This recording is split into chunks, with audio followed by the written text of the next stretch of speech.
Very good morning to all my dear students. Welcome to St. Ange's Public School, Bagpat. Online Economics classes part 9, class 12 commerce. As you know that we are working from our home.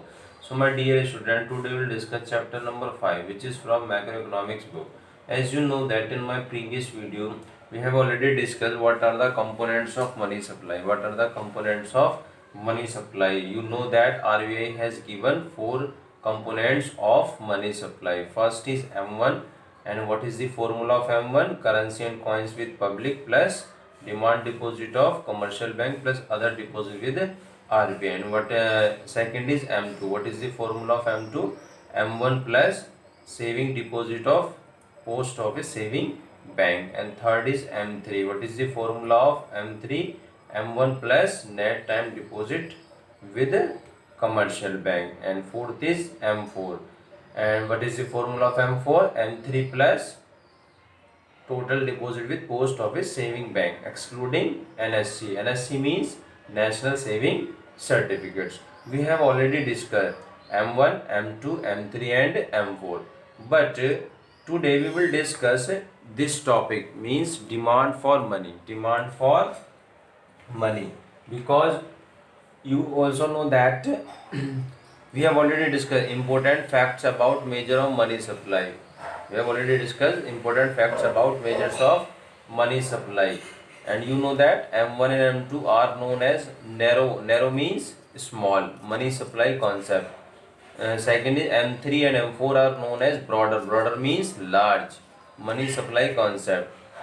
Next, M1 is the most liquid for transaction. Liquid means which can easily converted into cash. Which can be easily converted into cash. M4 is least liquid. Least liquid means which cannot be easily converted into cash. M3 is widely used as a measure of money supply. Suppose if you want to measure money supply in an economy, then you will use M3. Is widely used as a measure of money supply, and it is also called aggregate monetary resources. Always remember, M3 is also called aggregate monetary resources. I hope important facts about measures, or we can say components of money supply. But today we are going to discuss next topic, demand for money, and this is the last topic of this chapter. This is the last topic of this chapter. I hope this chapter all of you have understood. See, first, transaction demand for money. Transaction demand for money. Transaction means related to day to day activities. Related to day and day activities. See, it refers to demand for money. It refers to demand for a money for conducting day to day transaction. Day to day transactions by the consumer. By the consumer. Mark this word. You know what is the meaning of consumer? Consumer is a person who buys goods and services to fulfill his wants. Now, after this, who want income to meet their household expenditure. To meet their household expenditure means aim of household will be income motive. Aim of household will be income motive. And by all the businessmen who require money to carry on their business activities, or we can say business motive, or you can say profit motive. See, transaction demand for money. Transaction demand for money. Listen carefully. I am explaining in simple terms. Transaction demand for money is generally done by household and firm sector. Household sector and firm sector. Or you can say businessman. All mean you can say household activities. Household activities are generally done for income motive. Household activities are generally done for income motive, and business activities are generally done for profit motive. Always remember, household activities are generally done for income motive, and business activities are generally done for profit motive, and transaction demand for money is generally done by household sector and farm sector. And you know that there are four sectors of an economy. First is household sector, second is government sector, and third is firm sector, and fourth is foreign sector. But in our syllabus only two sectors are included. First is household sector and second is farm sector. That's why we are discussing transaction demand for money by using household sector and farm sector. I hope transaction demand for money is clear. See next topic.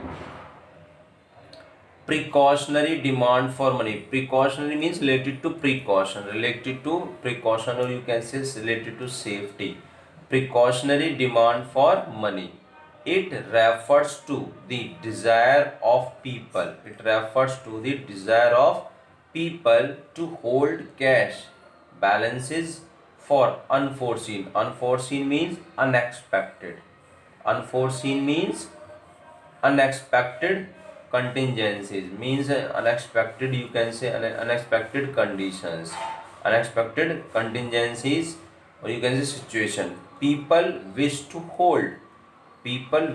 hold some money to provide for the risk of unforeseen, again unexpected events like sickness, accidents, etc. Always remember, precautionary demand for money means that people wish to hold some cash balances to provide for the risk of unexpected situation, or you can say that people wish to hold some money to provide, or you can say some cash balances to remove the unexpected events like sickness, accidents, etc. It means that in simple terms we can say that precautionary demand for money means that people wish to hold some money, or we can say some cash balances to remove unexpected, you can say to remove the problem of unexpected situation. So this is the meaning of precautionary demand for money. I hope it is clear. See next.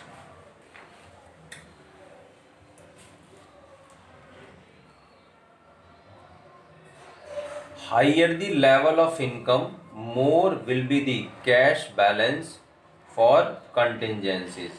Always remember, there is positive, or you can say direct relationship between level of income and precautionary demand for money, or you can say cash balance for contingencies. Always remember, there is positive relationship between level of income and cash balance for contingency. Always remember. Suppose if I am saying higher the level of income means more will be the cash balance for contingencies. Lower the level of income, less will be the cash balance for contingencies. We can say that level of income increases, cash balance for contingencies also increases. Level of income decreases, cash balance for contingencies also decreases. It means that there is positive relationship between level of income and cash balance for contingencies. I hope meaning of precautionary demand for money is clear. See next, last topic. Third, speculative demand for money. Speculative demand for money.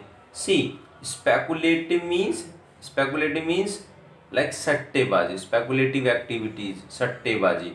But here speculated relates to investment. Speculated relates to investment, and investment is generally, you know that investment is generally done for profit motive. You know that investment is generally done for profit motive. So you can say that, or it means that speculative demand for money is generally done for profit motive. Speculative demand for money is generally done for profit motive. See, it refers to desire. It refers to desire of the holder to keep cash balances as an alternative to financial assets like bond. So this is the definition of speculative demand for money. Again I am repeating, it refers to desire of the holder to keep cash balances as an alternative to financial assets like bond. See, listen carefully in my or I am explaining in simple words. See, listen carefully.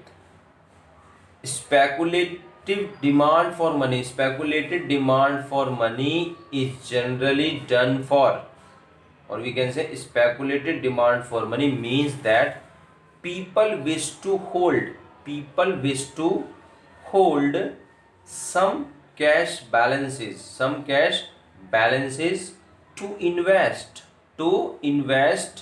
in financial assets, to invest in financial assets like bonds for the profit motive, for the profit motive. I hope this meaning of this statement is clear. See, after this, under speculative activities, see, under speculative activity, it is assumed that people can hold their wealth. Wealth means like your property. Wealth means like your property. Their property either in the form of bonds, either in the form of financial assets. Bonds relates to financial assets, or in the form of cash balances. You have two options. You have two options to invest your wealth, to invest your wealth either in the form of bonds or in the form of cash balances. It's up to you. You want to invest your wealth either in the form of bonds or in the form of cash balances. See, the interest rate varies inversely. Inversely means negative relations. Varies means changes. Changes inversely means negative with the market value of securities like bond. What does it mean? It means that we can say that there is negative relationship between interest rate and the price of bonds. Price of bonds. I am saying suppose price of bond increases, price of bond increases, then interest rate will decrease, interest rate will decrease. If I am saying price of bond decreases, then interest rate will increase. It means that there is there is negative relationship between interest rate and price of bond. I hope all of you have understood why do we need, or we can say why do we demand for money. First is transaction demand for money, second precautionary demand for money, and third is speculative demand for money. Have a good day and thank you very much.